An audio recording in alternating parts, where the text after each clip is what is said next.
Himas rehas ngayon ng isang lalaki na tinaguri ang top 1 municipal most wanted person sa bayan ng San Miguel, Leyte na may kasong homicide. Ang detalye ng balita mula kay Patrolwoman Maria Elena Singian.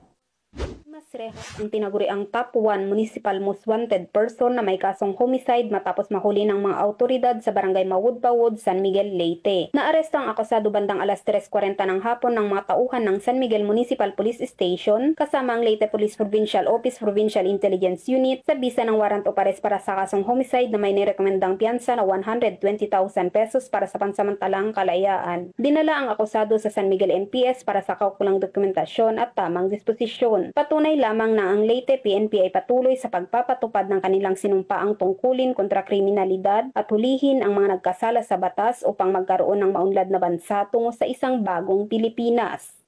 Mula dito sa Eastern Visayas, ako ang inyong PNN correspondent, Patrolwoman Singian, alagad ng batas, tagataguyod ng Balitang Pulis.